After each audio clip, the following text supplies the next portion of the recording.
Mirai book my ഷോയിലെയും social മീഡിയയിലെയും വമ്പൻ അഭിപ്രായങ്ങൾ കണ്ടുകൊണ്ടാണ് മിറായ് എന്ന തെലുങ്ക് സിനിമയുടെ തമിഴ് വേർഷൻ കാണുവാൻ കയറിയത്.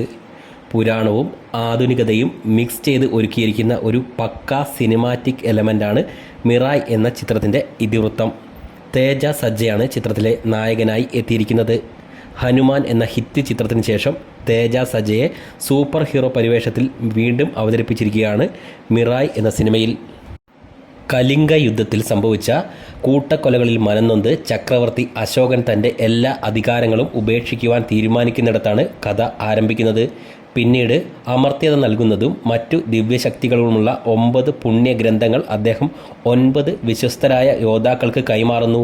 തലമുറകളായി ആ ഗ്രന്ഥങ്ങൾ സംരക്ഷിക്കപ്പെടുന്നു. എന്നാൽ 2000 ആണ്ടിൽ ഈ ഗ്രന്ഥങ്ങൾ സ്വന്തമാക്കി ലോകം ഭരിക്കുവാൻ ആഗ്രഹിക്കുന്ന മഹാബീർ ലാമ എന്ന ക്രൂരനായ ഒരു ദുർമന്ത്രവാദി രംഗപ്രവേശനം ചെയ്യുന്നു. മനോജ് മഞ്ജുവാണ് ഈ കഥാപാത്രത്തെ അവതരിപ്പിച്ചിരിക്കുന്നത്. തൻ്റെ അമ്മയുടെ ത്യാഗത്തിൻ്റെയും ഗുരുവായ വിഭയുടെ മാർഗനിർദ്ദേശങ്ങളുടെയും പിൻബലത്തിൽ വളർന്നു വന്ന അനാഥനായ വേദ തൻ്റെ ശക്തികളെക്കുറിച്ച് യാതൊന്നും അറിയുന്നില്ല.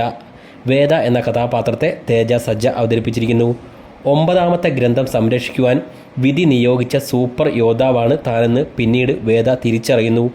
മഹാബീറിനെ തടയാൻ ഹിമാലയത്തിൽ നിന്ന് മിറായ് എന്ന ദിവ്യായുധം സ്വന്തമാക്കേണ്ടി വരുന്ന വേദയുടെ യാത്രയാണ് പിന്നീട് ചിത്രത്തിൽ കാണിച്ചിരിക്കുന്നത്.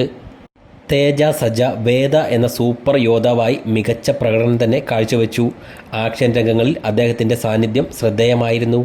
മനോജ് മഞ്ജുവാണ് ക്രൂരനായ വില്ലൻ മഹാബീർ ലാമയായി വന്നിരിക്കുന്നത്. മനോജ് മഞ്ജുവിൻ്റെ പ്രകടനവും പ്രശംസ അർഹിക്കുന്നതായിരുന്നു. ശ്രിയ ശരണാണ് വേദയുടെ അമ്മയായ അംബിക എന്ന കഥാപാത്രത്തെ അവതരിപ്പിച്ചിരിക്കുന്നത്. വളരെ പ്രാധാന്യമുള്ള ഒരു കഥാപാത്രമായിരുന്നു അത്. ഋതിക നായിക്കാണ് വേദയുടെ പേരായി അഭിനയിച്ചിരിക്കുന്നത്. വേദയുടെ ഗുരുവായ വിഭയായി ഋതിക സിംഗ് നായക് തൻ്റെ പങ്ക് ഭംഗിയായി തന്നെ ചെയ്തു. ചിത്രത്തിൻ്റെ ഏറ്റവും വലിയ പ്രത്യേകതകളിൽ ഒന്ന് അതിൻ്റെ ദൃശ്യപരമായ മികവാണ്. അതിശയിപ്പിക്കുന്ന വിഷ്വൽ എഫക്റ്റുകളും മനോഹരമായ സിനിമാറ്റോഗ്രഫിയും പ്രേക്ഷകരെ ആകർഷിക്കുന്നതായിരുന്നു.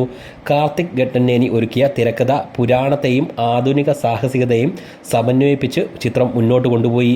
ചിത്രത്തിൻ്റെ വേഗത ചില ഭാഗങ്ങളിൽ കുറവായിരുന്നിരിക്കലും വിഷ്വൽ എഫക്റ്റുകൾ, മികച്ച ആക്ഷൻ രംഗങ്ങൾ, കഥാപാത്രങ്ങളുടെ പ്രകടനം എന്നിവ സിനിമയെ മുന്നോട്ട് കൊണ്ടുപോകുന്നു.